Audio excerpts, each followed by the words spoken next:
Is China mulling a quarantine against Taiwan? Part 2. How does the world respond to a Chinese quarantine? Part 1 of this series explored the question around China considering a quarantine around Taiwan instead of an invasion or blockade. The use of a quarantine is a law enforcement operation versus a military operation if China chooses a blockade or an invasion of the island.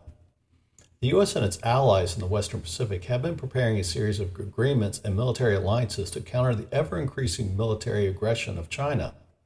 Even in modern times, China has embraced the use of gray zone tactics, and imposing a quarantine around Taiwan would be a continuation of this strategy. This tactic, which blurs the line between war and peace, would leverage the authority of law enforcement to implement a plan to seize the island and integrate it into the People's Republic of China, fulfilling the One China policy without resorting to military force. This poses a serious challenge for the U.S. and its allies to attempt to find a non-military response to China's quarantine-related actions. The first option is for the United States and its allies to respond to a quarantine using military force. This could involve the sinking or scattering of the Chinese Coast Guard and the supporting PLAN, People's Liberation Army Navy, thereby breaking the quarantine. The potential for a shooting war with China is the immediate drawback. It is unlikely that the United States will have any shoot-first supporters and must fight the war alone. It would be harder and riskier for the United States to do this without allies like Japan and the Philippines. It is unlikely that this option will be seriously considered as the first response. The second option is to use its own law enforcement functions to enforce Taiwan's laws and escort cargo ships in and out of Taiwanese waters. This would require the Taiwanese Coast Guard to maneuver and escort around a much more numerous Chinese Coast Guard and the China's maritime militia. Both Chinese organizations, as seen in the West Philippine Seas, are more than willing to ram ships that enter that they regard as territorial waters.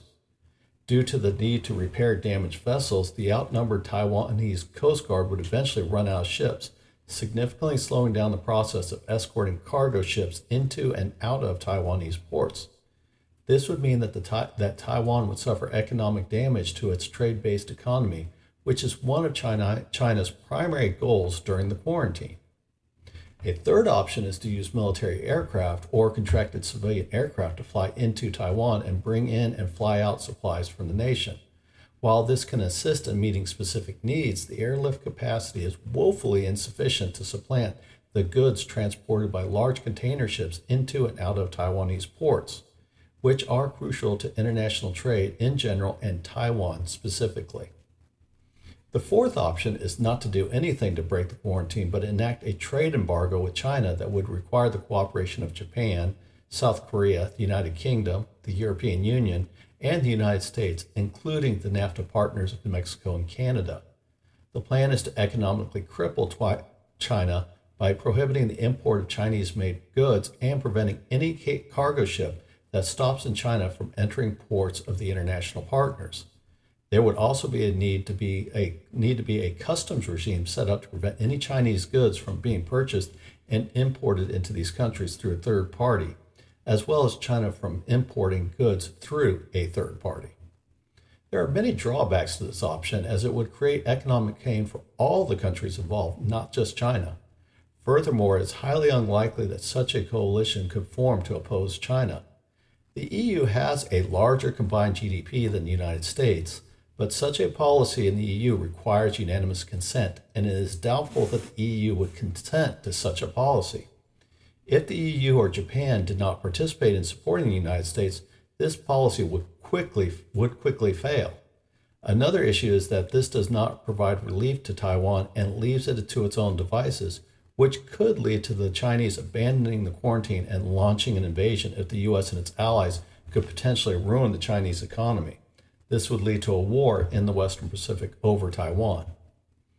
The fifth option under consideration involves the U.S. emulating the United Kingdom's strategy during the Falklands War in 1982, where the Royal Navy successfully deployed civilian ships with British registry to support an operation spanning 8,000 miles or 13,000 kilometers.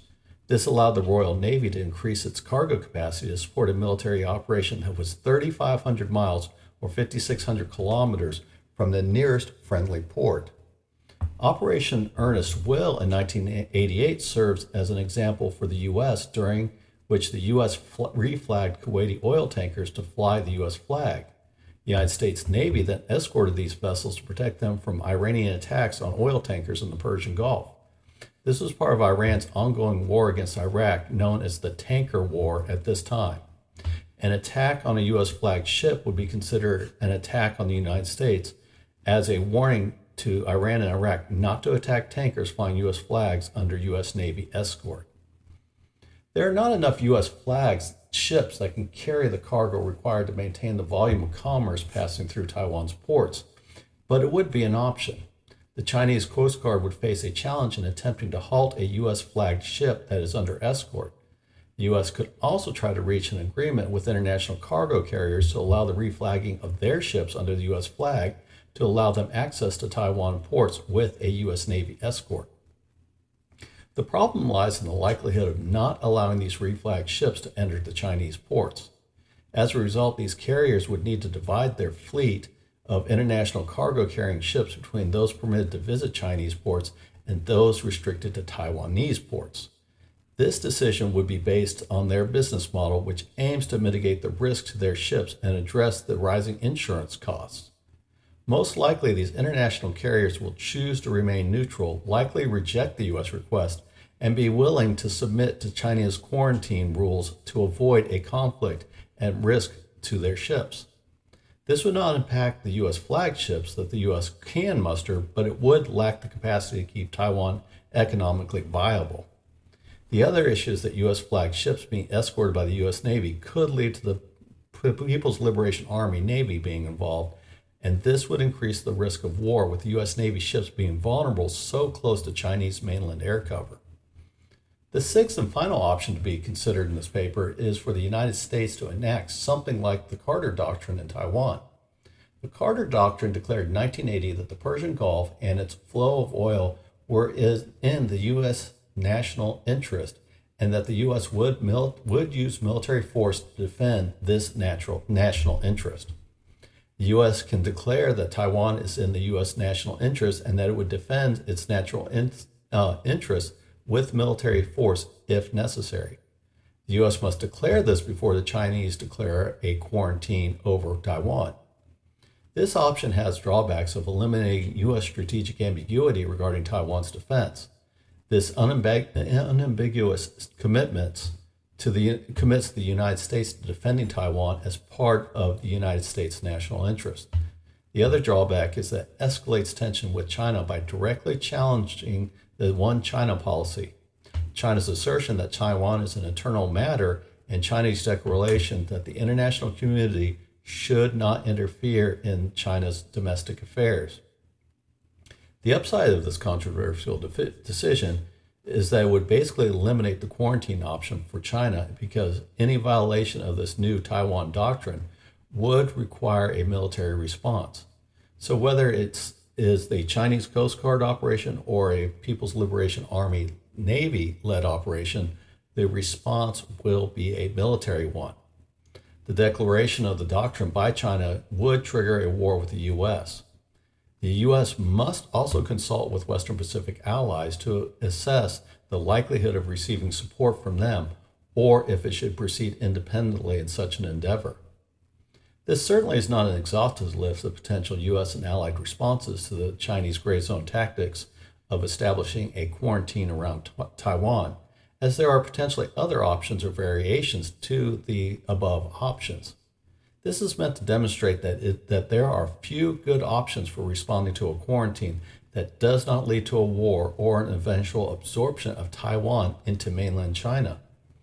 This is why the U.S. is justifiably concerned about quarantine and how it could possibly do all its work to form alliances to deter China become inert. The other issue is that Taiwan may decide to launch a military assault against China, choosing to risk a Chinese attack and potential invasion over a slow strangulation of the island caused by a quarantine. This could also lead to eventual involvement of the U.S. and its allies, but this would be less clear since in this case, Taiwan initiated a hot war. There is no doubt that the amicable resolution of the Taiwanese issue is unlikely anytime soon, and it will remain a global flashpoint.